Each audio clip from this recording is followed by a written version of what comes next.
إن الحمد لله نحمده ونستعينه ونعوذ بالله من شرور أنفسنا ومن سيئات أعمالنا من يهده الله فلا مضل له ومن يضلل فلا هادي له أشهد أن لا إله إلا الله وحده لا شريك له وأشهد أن محمدا عبده ورسوله أرسله بالهدى ودين الحق ليظهره على الدين كله وكفى بالله شهيدا. اللهم صل وسلم على عبدك ونبيك محمد صلى الله عليه وسلم وعلى آله وصحبه ومن دعا بدعوته واتبع بسنته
ஏக இறைவனாகிய வல்ல ஒரே இறைவன் அல்லாஹ் சுப்ஹானஹு வ தஆலா அவனுக்கே அனைத்து அகிலங்களினுடைய படைப்பினங்களுடைய புகழ் புகழ்ச்சி முடித்தனதாக்கி அவனது இறுதி தூதர் முஹம்மது ஸல்லல்லாஹு அலைஹி வஸல்லம் அவர்கள் மீதும் அவர்களுடைய அடிச்சுவடுகளை பின்பற்றி வந்த சத்திய சஹாபாக்கள் தாபீன்கள் தபா தாபீன்கள் இன்னும் வாழ்கின்ற நாட்கள் அனைத்தும் மூச்சு நிற்கின்ற வரை உயிரோடு வாழ்கின்ற வரை முஸ்லிம்களாக வாழ வேண்டும் என்ற எண்ணத்தோடு அந்த நோக்கத்தோடு இங்கு ஒன்று கொண்டிருக்கின்ற நம் அனைவரின் மீதும் அல்லாஹ்வுடைய சாந்தி கிருபை என்றென்றும் நின்றவர்களாக.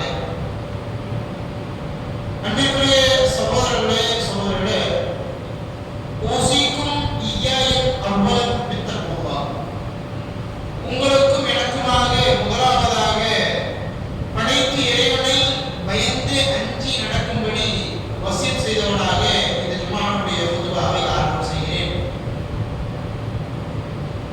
இன்றைய ஜும்ஆவுடைய தலைப்பாக வக்ஃப் ஒரு அமானிதம் என்ற தலைப்பிலே சில விஷயங்களை குறித்து நாம் தெரிந்து கொள்வதனுடைய கால அவசியத்தை பற்றி எல்லாம் பார்க்க இருக்கின்றோம். இன்றைய காலகட்டத்திலே முஸ்லிம்களாக இந்த இந்திய நாட்டிலே நிம்மதியாக சந்தோஷமாக வாழ்ந்து கொண்டிருக்கின்றோம். இபாதத்துகளை சுதந்திரமாக செய்து கொண்டிருக்கின்றோம். இதற்கெல்லாம் காரணமாக இருந்த நம்முடைய முன்னோர்களை நாம் நினைத்து பார்க்க வேண்டும். அவர்கள் எவ்வளவோ கஷ்டப்பட்டு சிரமப்பட்டு சுதந்திரத்தை நமக்கு சுதந்திர காற்றை சுதந்திர வாழ்க்கை பெற்றுத் தந்ததனால்தான் இந்த இஸ்லாத்தை நம்முடைய வாழ்க்கை நடைமுறையாக அவர்கள் ஏற்றுக்கொண்டதால் தான் இன்றைக்கு சுதந்திரமாக சந்தோஷமாக எந்தவித ஏற்றத்தாழ்வும் இல்லாமல் சகோதரத்துவமாக இந்த பூமியிலே இந்த இந்தியாவிலே இந்த தமிழ்நாட்டிலே முஸ்லிம்களாக வாழ்ந்து கொண்டிருக்கின்றோம். இந்த வாழ்க்கையை நம்மை போன்ற நம்முடைய சந்ததிகளும் அனுபவிக்க வேண்டும் என்று சொன்னால் நாம் இந்த நாட்டினுடைய காலத்தினுடைய சில பிரச்சனைகளை அணுகுவதும் அதை தெரிந்து கொள்வதும் மிக அவசியமானதாக இருக்கு. அப்படிப்பட்ட இப்பொழுது உள்ள நம்முடைய சமுதாயத்திற்கு எதிராக உள்ள ஒரு பிரச்சனை என்று சொன்னால் வக்ஃப் சட்டத்திருத்த மசோதா. இதை பற்றி ஒரு தெளிவான கண்ணோட்டம் நமக்கு இருக்கிறோம். அல்லாஹ் தஆலா தனது அருள்மிகு திருக்குர்ஆனிலே சொல்கின்றான், அவலா யரவுன அவர்கள் பார்க்கவில்லையா அன்னஹும் யுஃப்தனூன ஃபீ குல்லி ஆமின் ஒவ்வொரு ஆண்டும் அவர்கள் சோதனைக்கு உள்ளாக்கப்படுகிறார்கள் என்பதை அவர்கள் பார்க்கவில்லையா கவனிக்கவில்லையா? மனிதர்கள் ஒவ்வொரு ஆண்டும் சோதிக்கப்பட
அப்படின்னா இருக்குதோ அதே மாதிரி இஸ்லாமியர்களுடைய சொத்துக்கள் அவங்களுடைய பாரம்பரியங்கள் பாதுகாக்கப்படுவதற்காக என்று சொல்லி உருவாக்கப்பட்டது இந்த வக்ஃப் என்ற ஒரு துறை.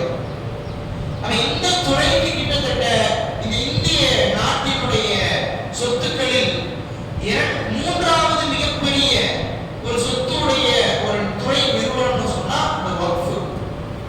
முதலாவதாக இந்திய நாட்டினுடைய ராணுவம் இருக்குது. ராணுவத்துக்கு மிகப்பெரிய சொத்து இருக்குது இந்த இந்திய நாட்டில். இரண்டாவதாக ரயில்வே துறைக்கு அதிகப்படியான சொத்துக்கள் இருக்குது. இதற்கு அடுத்தபடியாக மூன்றாவது இடத்துல கிட்டத்தட்ட 8 லட்சம் வரைக்கும் சொல்றாங்க, அதுக்கு மேலேயும் சொல்றாங்க. அந்த அளவுக்கு அத்தனை லட்சக்கணக்கான ஏக்கர் சொத்துக்கள் இந்த இந்திய நாட்டில் இந்திய மண்ணில் முஸ்லிம்களுக்கு வக்ஃப் செய்யப்பட்டதாக இருந்து கொண்டது. இதன் மீது இதனுடைய சட்டத்திட்டங்கள் எல்லாம் தெளிவாக இருக்குது. எல்லாம் மாறுதலுக்கு உட்பட்டது சொல்லல. இப்ப கொண்டு வந்த சட்ட திருத்தம் இது பெரிய ஒரு விஷயமா இதை நம்ம கவனிக்கிறது, இதை தெரிஞ்சுக்கிறதுன்னு சொன்னா ஏன் தெரியுமா?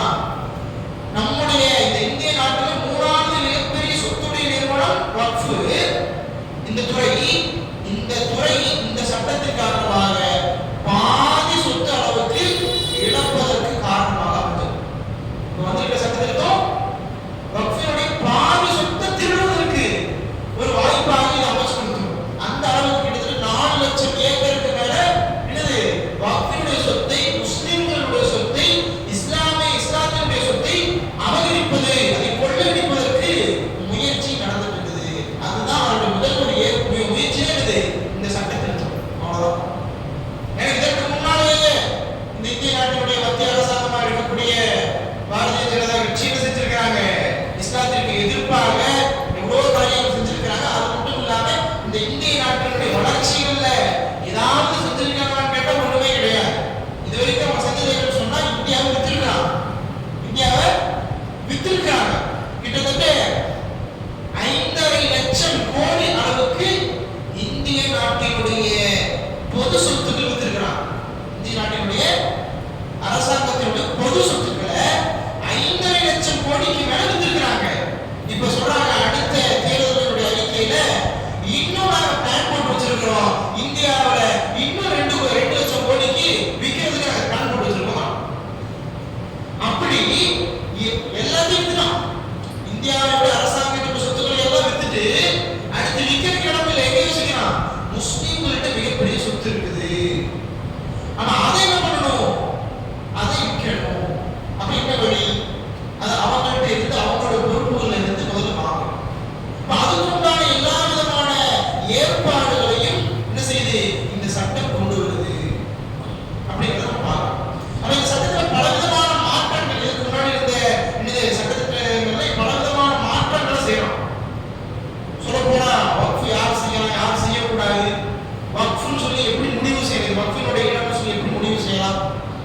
வக்ஃப் அப்படின்னு சொன்னா இஸ்லாத்திற்காக கமிஷன் தான் ஹைகோர்ட்ல சொன்னாங்க. என்ன சொன்னாங்கன்னு சொன்னா, அதாவது ரசூல் முஹம்மது ஸல்லல்லாஹு அலைஹி வஸல்லம் அவங்க சொன்ன ஹதீஸ் சொல்றாரு, இந்த உலகத்தை விட்டு ஒரு மனிதன் மரணித்து விட்டால் அவர் மரணித்ததற்கு பிறகு அவருக்கு வரக்கூடிய நன்மைகள் 3.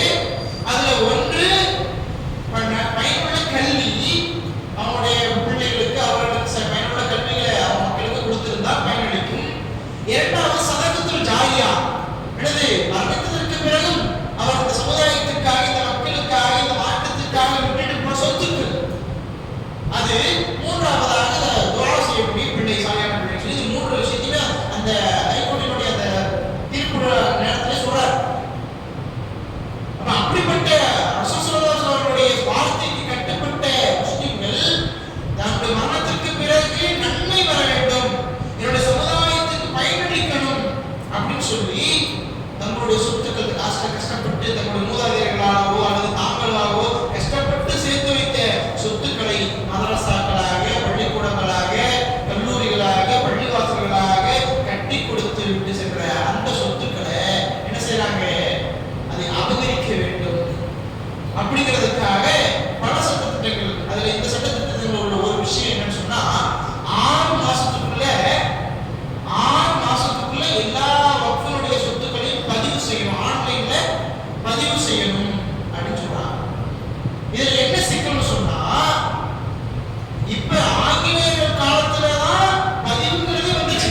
பதிவு செய்யறதுங்கிறது ஆங்கிலேயருடைய காலத்துல தான் வந்துச்சு. அப்ப அதுக்கு முன்னாடியே கிட்டத்தட்ட 200, 300, 400 வருடத்துக்கு முன்னாடி எல்லாம் என்னது இஸ்லாமியர்கள் வாழ்ந்திருந்த மண் இது. அத்தனை ஆண்டுகளுக்கு முன்னால், நூற்றுக்கணக்கான ஆண்டுகளுக்கு முன்னால் வக்ஃப் செய்யப்பட்ட நிலங்களுடைய பதிவுக்கு எங்க போறது, மதரசாக்களுக்கு எங்க போறது, பள்ளிவாசலுக்கு எங்க போறது, அதெல்லாம் பதிவு கிடையாது. ஒரு பதிவு கிடையாது. வக்ஃப் செய்யப்பட்டது காலகாலமாக இருந்திருக்கும். பள்ளிவாசலாக இருந்திருக்கும், மதரசாக்களாக இருந்திருக்கும், முஸ்லிம்களுடைய சொத்துக்களாக வக்ஃபுடைய இடமாக இருந்திருக்கும். அப்படியெல்லாம் இருந்தது. இப்ப பதிவு செய்யலன்னு சொன்னா என்ன ஆகும்? அப்படியே அது அரசாங்கத்தினுடைய இடமா மாறிடுது. இன்னைக்கு பார்க்கிறோம் எத்தனையோ இடங்கள் கிட்டத்தட்ட அந்த வக்ஃபினுடைய சொத்துக்கள்ல இருந்து வரக்கூடிய வருமானம் முஸ்லிம் சமுதாயத்திற்கு இதுவரைக்கும் கரெக்டா கொடுத்திருந்தா என்னது இஸ்லாமிய சமுதாயம் பலகீனமான தாழ்ந்த ஏழ்மையான சமுதாயமாக இருந்திருக்கா. அந்த அளவுக்கு வருமானம் ஈட்டக்கூடிய வருவாய் ஈட்டக்கூடிய சொத்துக்களாக முஸ்லிம் வக்ஃபினுடைய சொத்துக்கள் இருக்குது. அதை சரியாக பராமரிக்கிறது கிடையாது. அது நிறைய ஊழல், நிறைய பிரச்சனைகள் இருக்குதான் செய்யுது. ஆனா அதையெல்லாம் முறைப்படுத்த வேண்டிய, சரிப்படுத்த வேண்டிய இந்த அரசாங்கம் என்ன செய்யுது? அதெல்லாம் உங்களுக்கு பார்க்க தெரியல, நாங்க பார்த்துக்கிறோம். உங்களுக்கு பார்க்க தெரியல, நாங்க பார்த்துக்கிறோம் அப்படின்னு சொல்லி அந்த சொத்துக்களை அபகரிக்க கூடாது, சரி செய்யாம அதை அபகரிக்கக்கூடிய முயற்சியில் ஈடுபடுது. அதே மாதிரி ஒரு வக்ஃபினுடைய சொத்துக்கு நிர்ணயம் பண்ணுது. யாரும் வக்ஃப் செய்யலாம், வக்ஃப் சொத்துக்கு எப்படி நிர்ணயம் பண்ணலாம் அப்படின்னு சொன்னா, அவர் ஒரு பிராக்டிக்கல் முஸ்லிமாக 5 வருடம் இருக்கணும். சும்மா இஸ்லாத்தை ஏற்றுக்கிட்டார் ஒருத்தர், அதனால வக்ஃப் செஞ்சுட்டாரு, அல்லது முஸ்லிமா பிறந்துட்டாரு வக்ஃப் செய்யறாரு, அப்படி யாரும் செய்ய முடியாது. இனி அப்படி யாரும் செய்ய முடியாது. அப்படி யாராவது தெரியாம செஞ்சுட்டு போகிறது நாட்டு முடிஞ்சு போச்சு. அது அரசாங்க சொந்தமான இடமா மாறிடும். ஆனா அதுல என்ன சொல்றாங்கன்னு சொன்னா 5 இயர்ஸ் பிராக்டிக்கல் முஸ்லிமா இருக்கணும். 5 வருஷம் பிராக்டிக்கல் முஸ்லிம். அவர் சுன்னத்து இருக்கிறாரா, அவர் தாடி வச்சிருக்கிறாரா, தொப்பி போட்டுருக்கிறாரா, அவர் 5 நேரம் தொழுகிறாரா, நோன்பு வச்சிருக்காரா, சக்கரை இதெல்லாம் அரசாங்கம் கவனிக்க வேண்டியது எனக்கு தெரிஞ்சு. அந்த அளவுக்கு அவர் பிராக்டிக்கல் முஸ்லிம், நடைமுறையில முஸ்லிமா இருக்கணும். அப்படி இருந்தாதான் அது 5 வருஷம் அது பர்ஃபெக்டா இருந்தாதான் அவர் வக்ஃப்ங்கிற அந்த இஸ்லாமியர்களுக்கான முஸ்லிம்களுக்கான சமுதாயத்திற்கான சொத்துக்களை வக்ஃப் செய்யறது முடியும் அப்படின்னு இந்த அரசாங்கம் இப்ப சொல்லுது. அப்படி இல்லைன்னு சொல்ல முடியாது, அது அரசாங்கம் எடுத்துக்கணும் அப்படிங்கிற இந்த பல நிபந்தனைகளை வரிசை நம்மகிட்ட சொல்லிக்கிட்டே வராங்க. அதே மாதிரி சில பேர் சொல்றாங்க, நம்ம கிட்ட சில பேர் கேட்பாங்க, ஏன் சில சட்டங்கள் கடுமையாக தானே ஆக்குறாங்க, பல சட்டங்களை கடுமையாக தான் ஆக்கியிருக்கிறாங்க அப்படின்னு சொல்லி சொல்லுவாங்க. ஆனா அது என்ன கடுமைகள் யாருக்குமே தெரியாது. என்ன கடுமைங்கிறது யாருக்குமே தெரியாது. என்ன கடுமை? இப்போ ஒரு வக்ஃபினுடைய சொத்துக்கள் அபகரிச்சிட்டான்னு சொன்னா அவன் என்னது கோர்ட்ல கேஸே நடந்தாலும் அவனுக்கு தண்டனையே கிடைச்சாலும் அவன் வெயில்ல வெளியே சுத்தலாம். அவன் வெயில்ல வெளியே சுத்தலாம், எந்த பிரச்சனையும் கிடையாது. அவனுக்கு எந்த ஃபைனும் கிடையாது, எந்த தண்டனை பனிஷபிள், அதாவது ரொம்ப தண்டனை கடுமையான தண்டனைகள் அவனுக்கு கிடையாது. சாதாரண தண்டனை, சாதாரண ஒரு குற்றம் தான் அப்படின்னு சொல்லி இப்போ உருவாக்கியிருக்கிறோம். இதுக்கு முன்னாடி பனிஷபிள், ஒரு ஃபைன் கொடுக்கக்கூடிய இத்தனை ரூபாய் அபராதம், இவ்வளவு ஆண்டுகள் ஜெயில் அப்படின்னு சொல்லி பனிஷபிளா ரொம்ப இருந்தது. பின்னாடி கடுமையா இருந்தது. இப்ப இலவு வச்சிருக்காங்க, ஈஸி, யார் கூட அபகரிச்சுக்கலாம். சொல்லப்போனா இந்திய நாட்டுல 200க்கும் மேற்பட்ட அரசியல்வாதிகள்கிட்ட வக்ஃபினுடைய சொத்துக்கள் இன்னைக்கு மாட்டிட்டு இருக்குது. 200க்கும் மேற்பட்ட அரசியல்வாதிகள், பெரும் பெரும் தலைவர்கள், பெரும் பெரிய மக்கள்கிட்ட, பணக்காரர்கள்ட்ட வக்ஃபினுடைய சொத்துக்கள் இருக்குது. அதை வாங்குறதுக்கு ஒரு முயற்சி கிடையாது. ஆனா என்ன செய்யலாம், இன்னும் இருக்கிறதையும் கொடுக்கணும் அப்படின்னு தான் நினைக்கணும். இதுல என்ன விஷயம் நம்ம சொல்றோம், நம்ம இதெல்லாம் தெரிந்து கொள்வது மிக அவசியமாக இருக்குது. ஏன்னு சொன்னா நம்ம கிட்ட இருக்கிறதெல்லாம் முடிக்கிட்டா கடைசியா என்னதான் இருக்கும், மார்க்கம் மட்டும்தான் இருக்கும். அதை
வரக்கூடிய எந்த அரசியல்வாதிகளும் எந்த ஒரு உதாரணத்தை சொல்ல கிடையாது.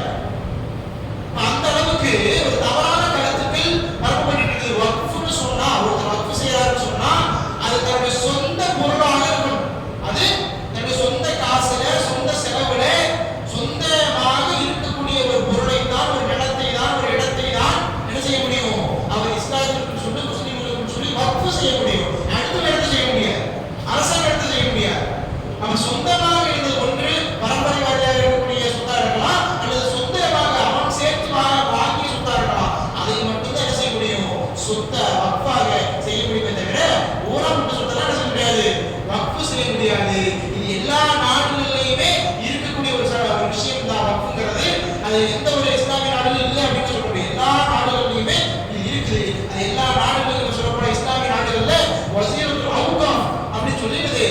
அதற்கு தனி நிர்வாகம், தனி துறை, தனி அமைச்சர் கொண்டுடுது வக்ஃபுடைய நிலங்களை, அதனுடைய இடங்களை பராமரிப்பவர்கள் சொல்லி இருக்குது அப்படிங்கிறதெல்லாம் நம்ம பார்க்கணும். அதே மாதிரி என்ன சொல்ற, நாம இந்த வக்ஃபுடைய விஷயத்துல மாற்றம் வந்தவர்களிடத்துல நம்ம கிட்ட கேள்வி கேட்கிறவங்களுக்கு கேட்கிற விஷயங்கள் என்னன்னு சொன்னா, முஸ்லிம்களுடைய சொத்தை, முஸ்லிம்களுக்கு சொந்தமான சொத்தை, முஸ்லிம்களுடைய எப்படி அடுத்தவர்கள் நிர்வாகம் செய்ய முடியும்? இப்போ ஒரு இந்து மக்கள் இருக்கிறாங்க, அவங்களோட கோயில் இருக்குது, கிறிஸ்தவ மக்கள் இருக்காங்க, கிறிஸ்தவரோட கோயில் இருக்குது. அந்த இடங்கள்ல முஸ்லிம்களுக்கு நிர்வாகம் பண்ண முடியுமா? முஸ்லிம்களுடைய நிர்வாகத்தில் சேர்த்த முடியுமா? அப்படி இருந்தா அது சரியான நிர்வாகமா, எந்த சலசலப்பும் எந்த பிரச்சனையும் இல்லாத நிர்வாகமா இருக்குமா அப்படின்னு நாம கேட்கிறோம்.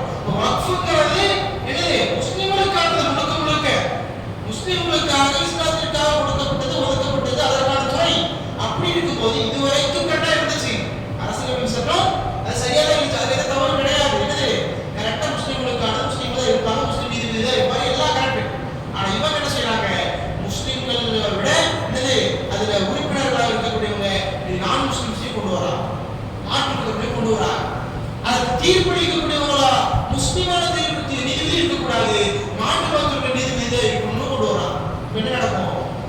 இப்போ ஒரு இடத்துல பிரச்சனை வருது, அரசாங்கத்தினுடைய ஒரு பிரச்சனை, அரசாங்க நிலமா அல்லது வக்ஃபினுடைய நிலமான்னு சொல்லி பிரச்சனை. கோர்ட்டுக்கு போறாங்க. கோர்ட்டுக்கு போகும்போது என்ன செய்ய, தீர்ப்பு எப்படி தீர்ப்பளிப்பாங்க? ஆதாரப்பூர்வமா தீர்ப்பளிப்பாங்க. இதுதான் விஷயம். இது எல்லாத்துக்கும் நமக்கு தெரிஞ்சது. ஆனா இந்த அரசியல் திருத்த சட்டம் என்ன சொல்லுதுன்னு சொன்னா, யாரு தீர்ப்பளிப்பான்னு சொன்னா கலெக்டர், மாவட்ட கலெக்டர், ஆட்சியர் என்பவர் அவர் தீர்ப்பளிப்பார். அவர் யாருக்கு கீழே வேலை செய்யறவரு? அரசாங்கத்துக்கு கீழே வேலை செய்யறவர். அப்ப அரசாங்கத்துக்கு கீழே வேலை செய்யறவரு அரசாங்கத்துக்கு சார்பா தீர்ப்பளிப்பாரா, இல்ல முஸ்லிம்களுக்கு சார்பா தீர்ப்பளிப்பாரா? இதுதான் அரசாங்கம் சட்டத்திற்கு சொல்லுது. என்ன சொல்றாங்க? ஆட்சியர் இது அரசாங்கத்தினுடைய சொன்னா முடிஞ்சு போச்சு. ஆதாரங்கள் அதெல்லாம் பார்க்க மாட்டாரு. எத்தனை ஆண்டு காலமா, எத்தனை நூற்றாண்டு காலமா இருந்துச்சு அதெல்லாம் பார்க்க மாட்டாரு. அரசாங்கத்துக்குள்ள இது முடிஞ்சு போச்சு, யாரும் கேள்வி கேட்க முடியாது. இப்படி பல அரசாங்கத்தினுடைய சொத்துக்களாக இருக்கக்கூடியது வக்ஃபுடைய நிலங்களாக இருக்குது. அரசாங்க பில்டிங்கா இருக்கும், ஆனா வக்ஃபுடைய நிலங்களாக இருக்கும். அந்த அளவுக்கு இப்படி பல இடங்கள், இந்தியாவில் பல இடங்கள் முஸ்லிம்கள் இந்த பூமி வாழ்ந்திருக்கிறார்கள், ஆட்சி செய்திருக்கிறார்கள் எங்களுடைய அடையாளங்கள், அதெல்லாம் அந்த அடையாளங்கள் எல்லாம் அழிப்பதற்கு அவர் முயற்சி செய்து கொண்டிருக்கிறார்கள். இதனுடைய எடுத்துக்காட்டு தான் இந்த ஒரு சட்டம் நமக்கு வந்திருக்கு. அன்றைய சோழரே, இந்த சட்டத்தை ஏதோ இந்திய நாட்டிலே பல காலங்களாக நீதி செத்து விட்டது நம்ம நினைச்சிட்டு இருந்தோம். அப்படி இருந்தும் ஏதோ கொஞ்சம் நெஞ்சம் உயிரோட தான் நடக்குதுங்கிற மாதிரி இப்போ ஒரு தீர்ப்பு நமக்கு வந்திருக்கு. என்ன தீர்ப்பு? இந்த சட்டத்திற்கு இடைக்கால தடை, இதற்கு முன்னால் இருந்ததை போலவே இதுவரைக்கும் செயல்படும் சொல்லி ஒரு வார இடைக்கால தடைங்கிறத விதிச்சிருக்கிறாங்க. அதே மாதிரி அந்த கேஸ் கோர்ட்டில் நடக்கும்போது கூட அந்த தலைமையாக இருந்து நீதிபதியாக இருந்த அந்த 3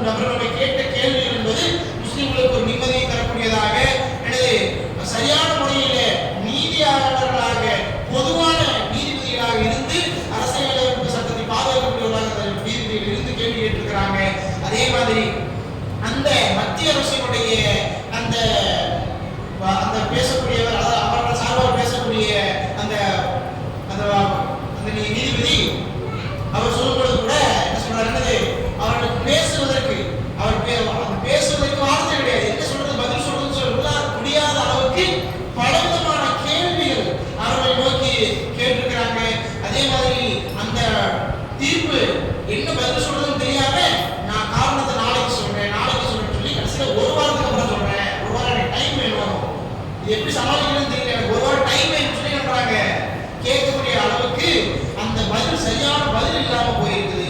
அன்றைக்கு சொல்றேன், இதுல இருந்து இவ்வளவு விஷயங்கள் இந்த நாட்டில் நமக்கு இந்த நேரத்தில் ஒரு பிரச்சனையாக ஒரு சோதனையாக வந்திருக்குன்னு சொன்னா இதுவெல்லாம் நாம் விழிப்படைய வேண்டும். முஸ்லிம்கள் நாடு, இந்த நாட்டில் நமக்கு ஒரு சொந்த உரிமை உண்டு என்பதை இதையெல்லாம் நாம் சொல்வதற்கு கடமைப்பட்டுள்ளோம், மக்களுக்கு தெரியப்படுத்த கடமைப்பட்டுள்ளோம். அதிலும் குறிப்பாக இன்னைக்கு என்னது முஸ்லிம்களுக்கு தான் பிரச்சனை, முஸ்லிம்களுக்கு தான் பிரச்சனை சொல்லி மற்றவங்க எல்லாம் ஒதுங்கி நிற்கிறாங்க தெரியுமா? அவங்களுக்குலாம் நம்ம சொல்லக்கூடிய விஷயம் தெரியுமா? இன்னைக்கு முஸ்லிம்களுக்கு தான் சொல்லி யாரெல்லாம் ஒதுங்கி நிற்கிறாங்களோ முஸ்லிம்களுக்கு அடுத்து அவர்களுக்கு தான் அந்த பிரச்சனைகள் எல்லாம் வரும். ஏன்னு சொன்னா இந்த முஸ்லிம்களுக்கு எதிராக இன்றைக்கு கொண்டு வரக்கூடிய எல்லா சட்டத்திட்டங்களும் பிரச்சனையும் கொண்டு வரக்கூடியவர் யாருன்னு சொன்னா அன்றைக்கு பிரிட்டிஷினுடைய ஆங்கிலேயர்களுடைய ஆட்சியில அவர்களுக்கு கீழே அவர்களுடைய காலுக்கு கீழே சூழ்ந்து கீழே இருந்தவங்க. அவன் ஏன் இஸ்லாமியர்களுக்கு எதிராக பிரச்சனைகளை கொண்டு வரான்னா அங்க உள்ள உதாரணம் இருக்குது, அவங்க உள்ள உதாரணம் இருக்குது. என்னது? ஆங்கிலேயர்கள் இந்த இந்திய நாட்டில் உள்ள மக்களை பார்த்து பயந்து அஞ்சியதுன்னு சொன்னா முதல்ல இஸ்லாமியர்களுக்கு தான் பார்த்து பயந்து அஞ்சினாங்க. இந்த இந்திய நாட்டினுடைய பிரதமராக இருந்த ஜவஹர்லால் நேரு அவருடைய புத்தகத்தில் அவர் எழுதுறாரு, டெல்லியில இருந்து லக்னோ போகக்கூடிய நெடுஞ்சாலை, ஒரு நெடுஞ்சாலை இருக்கு, தேசிய நெடுஞ்சாலை. அந்த நெடுஞ்சாலையில் இருக்கக்கூடிய அனைத்து மரங்களும் என்னது? இஸ்லாமியர்களை நினைவு கூறக்கூடிய மரங்கள். ஆனா பேர் மாத்திரம் நிறைய விஷயம். ஏன்னு சொன்னா ஏன் தெரியுமா? அந்த நெடுஞ்சாலையில் இருக்கக்கூடிய ஒவ்வொரு மரங்களிலும் இஸ்லாமிய முஸ்லிம்களுடைய உலமாக்களை தூக்கிலிட்ட மரங்கள், கழுவேற்றிய மரங்கள். அந்த அளவுக்கு ஆங்கிலேயர்களை அன்னைக்கு எதிர்த்து துப்பாக்கியே இருந்தாலும் என்னது அதற்கு பயப்படாமல் தங்களுக்கு முன்னால் நின்று கொண்டு என்ன செஞ்சாங்க? உயிர் தியாகங்களை செய்து அவர்களை எதிர்த்து குரல் கொடுத்து எதிர்த்து போராட்டங்களை நடத்தி தங்களுடைய உயிரையே இந்த நாட்டுக்காக தியாகம் செய்த மக்கள் இந்த இஸ்லாமிய மக்கள். அப்படிப்பட்ட இஸ்லாமிய மக்களுடைய உறுதி மார்க்கத்தை ஈமானை குலைக்க வேண்டும் என்பதற்கு தான் அந்த ஆங்கிலேயன் செஞ்சா என்னது? இந்த இஸ்லாமியர்களை பலகீனப்படுத்த வேண்டும் சொல்லி குலாம் நபி ஆசாத் சொல்லி ஒரு குலாம் பஞ்சாப்ல குலாம் அஹமது சொல்லி ஒரு நபர், அவன் பிரிட்டிஷினுடைய படையில வேலை செஞ்ச ஒரு ஆளு. அவன் என்ன செஞ்சாங்க? அவனை ஒரு நபியாக, நானும் ஒரு நபிதான், என்னையும் பின்பற்ற முஸ்லீம்னு சொல்லி ஒரு நபியா உருவாக்கணும். எதுக்கு? முஸ்லீம்கள் பலகீனம் அடையணும். இன்ன வரைக்கும் என்னது அஹமதியா அப்படின்னு சொல்லக்கூடிய அந்த கூட்டத்தினுடைய ஹெட் ஆபீஸ் லண்டன்ல தான் இருக்கு, இங்கிலாந்துல தான் இருக்கு. அந்த அளவுக்கு என்னது பிரிட்டிஷார்கள் முஸ்லீம்களை பலகீனப்படுத்த வேண்டும் பல விதமான பிரச்சனைகள் முஸ்லீம்களுக்கு சொல்ல மாதிரி எத்தனையோ உலமாக்களை பிரிட்டிஷார்களை தூக்கிலிட்டு அவர்களை கொடுமைப்படுத்தி அவர்களை கொலை செய்து இப்படி எல்லாம் கிட்டத்தட்ட ஜவஹர்லால் நேரு சொல்லக்கூடிய அளவுக்கு அந்த நெடுஞ்சாலையில் உள்ள அனைத்து மரங்களும் இஸ்லாமிய நாட்டிற்கு உரிமையானவர்கள் என்பதற்கு சாட்சி சொன்னாரு. அந்த அளவுக்கு தூக்கிலிடப்பட்ட அத்தனை உலமாக்கள் இந்த நாட்டினுடைய சுதந்திரத்திற்காக உயிரை கொடுத்திருக்கிறாங்க. அந்த அளவுக்கு மக்கள் ஏன் அந்த முஸ்லீம்கள் அதிகமாக கொல்லப்பட்டார்கள் சொன்னா இந்த இந்திய நாட்டுக்காக உயிரையும் கொடுப்பதற்கு தயாராக நின்றவர்கள், சொத்தையும் கொடுப்பதற்கு தயாராக நின்றவர்கள், வாழ்க்கையும் கொடுப்பதற்கு தயாராக நின்றவர்கள் முஸ்லிம்கள். அப்ப அவங்களை எதிர்த்து நிற்பவர்களே இல்லைன்னு சொன்னா அடுத்த சுதந்திரத்தை யார் கேட்பா? அதனாலதான் ஆங்கிலேயர்கள் முடிவு பண்ணாங்க, எதிர்த்து நிற்பவர்களை முதல்ல இல்லாம ஆக்கணும், எதிர்த்து குரல் கொடுப்பவர்களை முதல்ல இல்லாம ஆக்கணும். அப்படி ஆக்கணும்னு சொன்னா மற்றவங்க எல்லாம் நமக்கு அடிமைதான், மற்றவங்க எல்லாரும் நமக்கு அடிமைதான். அதே மாதிரிதான் இன்றைக்கு இந்த இந்திய நாட்டை இந்து நாடாக, அதாவது பாசத்தினுடைய நாடாக ஆக்க வேண்டும் என்று சொன்னால் எதிர்த்து நிற்பவர்களை அவர்கள் தமிழர்களாக இருந்தாலும் சரி அல்லது இஸ்லாமியர்களாக இருந்தாலும் சரி, இஸ்லாமியர்கள் தான் அனைவருக்கும் உதாரணமாக இருக்கிறார்கள். அவர்கள் தான், அவருடைய மார்க்கம் தான் எல்லாவற்றிற்கும் சரியானதாக இருக்குது. அதனால அதை நாம் இல்லாமல் ஆக்கிவிட்டால், அவர்களை நாம் பலகீனப்படுத்தி விட்டால் என்ன செய்யலாம்? இந்த நாட்டினுடைய அனைத்து சொத்துக்களும் அனைத்து மக்களுடைய சுதந்திரம் நாம் ஈஸியா பறிச்சிடலாம் அப்படிங்கிற அந்த நோக்கம் தான் அவர்கள் என்ன செஞ்சிருக்காங்க? இஸ்லாமியர்களை கை வைத்துக் கொண்டிருக்கிறார்கள், நம்மை சீட்டிக் கொண்டிருக்கிறார்கள். ஆனால் நாம் ஒருபோதும் நாம் மரணத்திற்கு அஞ்ச போவது கிடையாது, அதற்குடைய பயத்திற்கு அஞ்ச போவது கிடையாது என்பதை நாம் அனைவரும் நம்முடைய உள்ளத்தை நம்முடைய முன்னோர்கள் நமக்கு பதித்து விட்டார்கள். நம்முடைய ஈமானில் அது ஊறி போன ஒரு விஷயம் என்பதை நாம் அனைவரும் புரிந்திருக்கிறோம். அம்மார் இப்னு யாஸிர் அவர்கள் கிட்டத்தட்ட இஸ்லாத்தை ஏற்றுக்கொண்டதிலிருந்து அடிமை பருவத்திலிருந்து வளர்ந்த ஒரு மனிதர். அந்த அம்மார் இப்னு யாஸிர் அவர்கள் மரண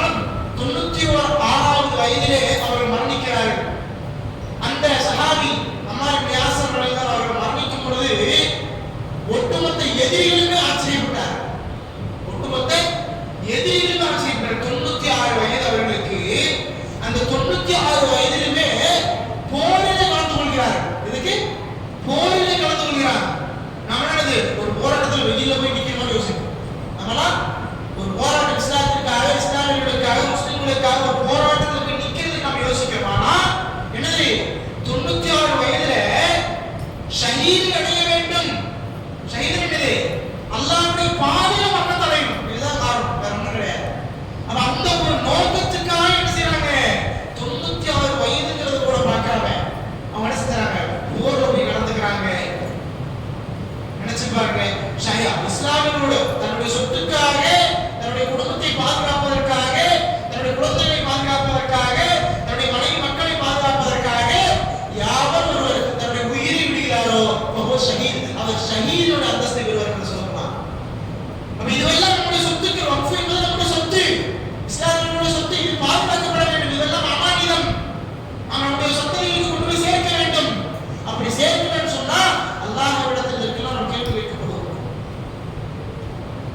யோசிக்கணும். அப்படி அதனுடைய பிரச்சனையில அதற்காக வேண்டி போராடுறதுல நம்முடைய உயிரை தியாகம் செஞ்சோம்னு சொன்னா நமக்கு ஷஹீதுடைய அந்தஸ்து கிடைக்கிறது. இதனால நம்முடைய முன்னோர்கள் இந்த இந்திய நாட்டிலே முஸ்லிம்கள் சுதந்திரமாக வாழ வேண்டும், சுதந்திரமாக பள்ளிவாசலை கட்ட வேண்டும், சுதந்திரமாக இபாதத் செய்ய வேண்டும், சுதந்திரமாக வெளியே தாடி வைத்து செல்ல வேண்டும், சுதந்திரமாக முஸ்லிம் என்று சொல்ல வேண்டும் என்பதற்காக இந்த இந்திய நாட்டிலே தங்களுடைய உயிரை தியாகம் செய்திருக்கிறார்கள். அப்படிப்பட்ட தியாகங்களை சர்வசாதாரணமாக நாம் முன்னது ஒரு சந்தோஷமாக வாழ்வதற்காக செஞ்சிடக்கூடாது.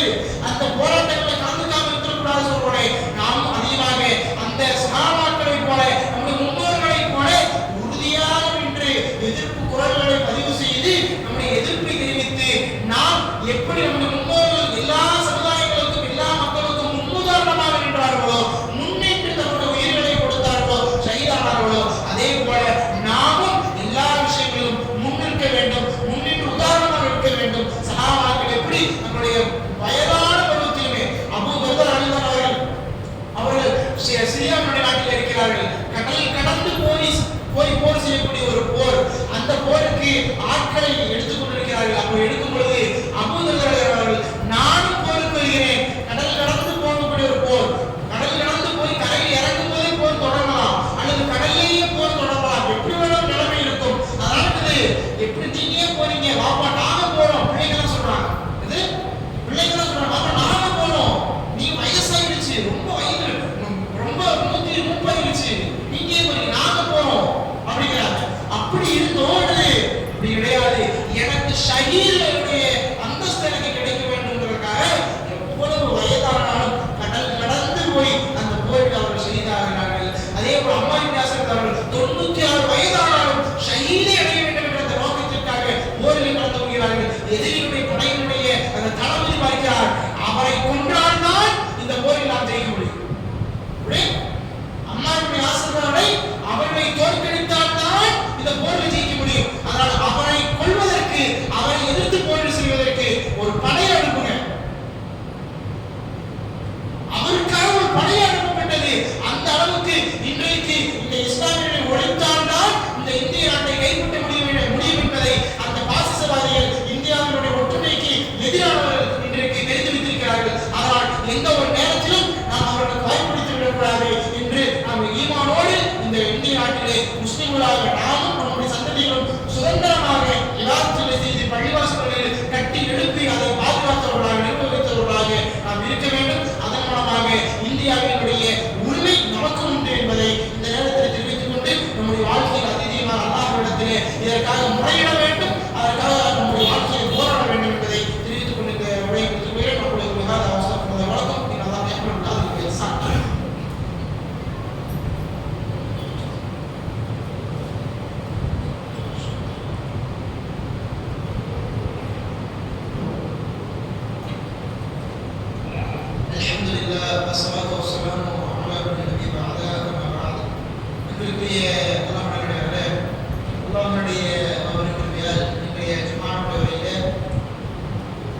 ஒரு அமானிதம் என்ற தலைப்பிலே இந்த வக்ஃப் என்பது என்ன, அது நம்முடைய முன்னோர்கள் இந்த நாட்டுக்கு கொடுத்தது, நம்முடைய முஸ்லிம்களுக்கு, சமுதாய மக்களுக்கு கொடுத்தது, அதை சரியான முறையில் பயன்படுத்தி இருந்தால்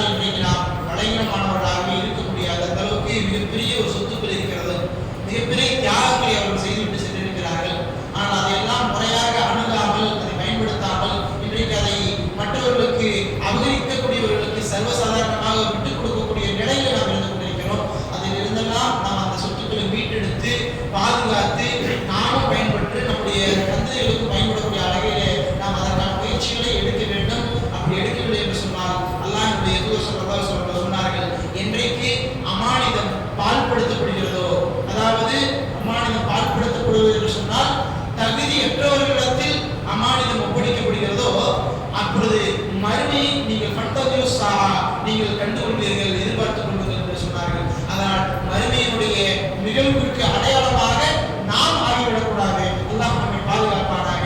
எப்படி நம்ம அனைவருக்குமே ஒரு முன்னுதாரணமாக அந்த பலஸ்தீனுடைய மண்ணிலே வாழக்கூடிய மக்கள் தங்களுடைய மண்ணை, தங்களுடைய நாட்டை பாதுகாப்பதற்காக, மீட்பதற்காக உயிரையும் பொருளையும் குடும்பத்தையும் எல்லாவற்றையும் இழந்து கொண்டே இருக்கிறார்கள். சமீபத்தில் ஒரு செய்தி, அந்த மருத்துவமனையில் இருந்து தங்களுடைய பிள்ளை ஒரு சடலமாக, ஜனாசாவாக கஃனிடப்பட்ட நிலையிலே ஒரு குழந்தை கொடுக்கப்படுகிறது. அந்த குழந்தையை பார்ப்பதற்கு மருத்துவர்கள் தடுக்கிறார்கள். அந்த குழந்தையை முழுக்க முழுக்க கஃனிட்டாச்சு. அந்த கஃனிட்ட குழந்தையை திறந்து அந்த குழந்தையை பார்ப்பதற்கு தந்தை கதறுகிறார். தந்தை எழுது, தந்தை கதறாங்க, குழந்தை பார்க்கணும், ஒரு தடவை பார்த்துக்கிறேன் அப்படிங்கிறாரு. ஆனா என்ன செய்யறாங்க, மருத்துவர்கள் பார்க்க வேண்டாம் வேண்டாங்கிறாங்க. ஏன் தெரியுமா? அந்த குழந்தை சிதிலமடைந்து குழந்தை துண்டு துண்டாக கிடக்குது. குழந்தை அந்த அளவுக்கு குழந்தை பேக் பண்ணி கொடுத்துருக்கிறாங்க. அந்த குழந்தையை திறந்து பார்க்காதீங்க அப்படிங்கிறாங்க.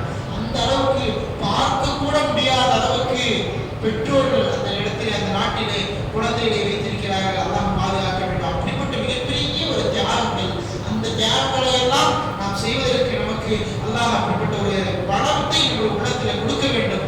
அப்படி இருந்தாலும் அந்த கஷ்டங்களை இருந்தெல்லாம் அல்லாஹ் நம்மை பாதுகாத்திருக்கின்றார். இதே போன்ற ஒரு சுதந்திரமான ஒரு நாட்டையும், ஒரு சுவாசத்தையும், ஒரு மார்க்கத்தையும், ஒரு மதத்தையும் நமக்கு இந்த வாழ்க்கையில அல்லாஹ் நமக்கு கொடுக்க வேண்டும், சந்ததிகளுக்கும் கொடுக்க வேண்டும் என்று சொன்னால் நாம் என்ன செய்ய வேண்டும்? அல்லாஹ்விடத்தில் அந்த மக்களுக்காகவும் அதிகமாக பிரார்த்தனை செய்ய வேண்டும். நாம் அதற்கான முயற்சிகளிலும் அதிகமாக ஈடுபட வேண்டும். அன்பிற்குரிய சூழலே, நம்முடைய வாழ்க்கையிலே இந்த வக்ஃபினுடைய விஷயத்தில் நாம் தெளிவாகி நம்முடைய பிள்ளைகளுக்கும் வக்ஃப் என்றால் என்ன, அதன் மூலமான சதகத்துல் ஜாரியாவாக என்ன என்பதையெல்லாம் கற்றுக் கொடுத்து முஸ்லிம்களாக வாழக்கூடியவர்களாக நாம் இருக்க வேண்டும். நம்முடைய சந்ததிகளை உருவாக்க வேண்டும். அதுதான் அல்லாஹ் இந்த சோதனையின் காரணமாக நமக்கு உணர்த்தக்கூடிய படிப்பினை. அந்த படிப்பினை பெற்ற மக்களாக இல்லை என்றால் அல்லாஹ் நம்முடைய சோதனையில் தோல்வியடைந்தவர்களாக நாம் ஆகிவிடுவோம். நம் தோல்வியை அல்லாஹ்விடத்திலே சமர்ப்பணம் செய்து நாம் வெற்றி அடைவதற்கு பொறுமையாக இருந்து அல்லாஹ்விடத்தில் உதவி தேட வேண்டும். எல்லா சோதனைகளிலும் வென்று சமுதாயத்திலே எல்லா சமுதாயங்களுக்கும் உதாரணமாக இந்த காலகட்டத்திலும் இருப்பவர்களாக ரஹ்மான் மனிதர்கள் ஆகியவர்களாக நம்மளுக்கு இன்னல்லாஹ் யஅமுரு பில் இஹ்சான் வ ஈதாஇல் குர்பா வ யன்ஹா அனில் ஃபஹ்ஷாஇ வல் முன்கரி வல் பகி யஅதுக்கும் லஅல்லக்கும் ததக்கரும் வ ذكروا الله يذكركم